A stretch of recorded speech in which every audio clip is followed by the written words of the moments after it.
That is the current issue that government is apparently struggling to agree on. The public broadcaster is in crisis and has requested a 3.2 billion rand loan guarantee from government just to stay afloat. Finance Minister Tito Mboweni has previously suggested that the SABC restructure and sell some of its assets. We're joined now for a discussion on this by Aubrey Chabalala from the Communications Workers Union. Aubrey, a very good morning to you. Thank you for coming in. So, is the sale of some of the SABC's assets, including radio and TV channels, the answer to the cash crisis? Well, good morning to you and the listeners. We really object to that. Once you look at the question of selling, you will end up slaughtering the goose that lays a golden egg. SABC, in terms of its mandate, has two frames. One is that is to service the public, but also the commercial side. So you'll recall that they've once sold a station called Jacaranda FM. Is today making massive profit. But if they did not sell that, it would have been generating some of the revenue streams into SABC. And what is your knowledge of the extent of the debate on the issue of possibly selling? We're hearing possibly that one of the considerations is selling off the likes of SABC 1, SABC 3, the two TV channels, and possibly the commercial radio station Metro FM. None of it confirmed, of course, but how far are those debates? Well, this is a debate that has been trying to come from time to time. I think we've buried it in the ANC National Conference, but it's trying to be surfacing from some parts of the government.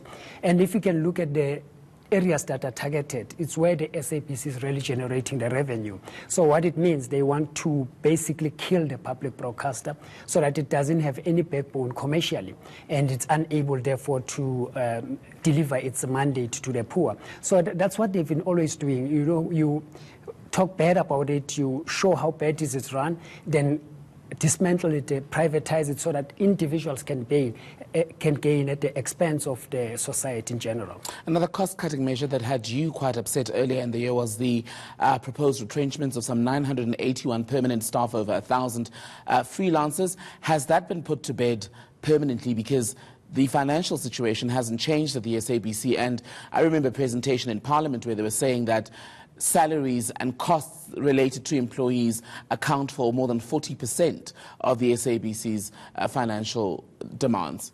We don't want only to put it in bed, we want to kill it completely because it's an unthoughtful process. One is that it has to be a massive salary bill because it's a public broadcaster, it's not a commercial station. We are not there for profit.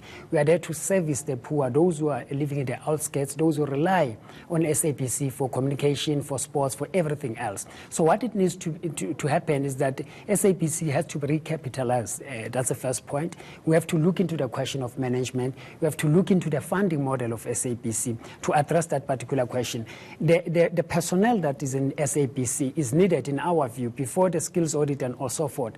Why do you have a massive freelancers at SABC that work excessive time? It shows that we need those people. And at this point in time, SABC has the lowest turnout staff as compared to the last 3 decades. But the admission from the public broadcaster itself has been that while there are these large numbers as far as staffing is concerned, these aren't necessarily people who possess the skills to move it in the right direction. So how do you, as the CW, propose a balance between, yes, keeping people in jobs, but making sure that an ailing SOE is able to have the very best quality of staff in order to move it forward? An ailing SABC because of mismanagement, that's the first point. Secondly, we've said to them, you need to have a skills audit so that we know which skills we have, we know which skills that we need to upgrade on. Thirdly, we talked about the digitalization of the broadcaster.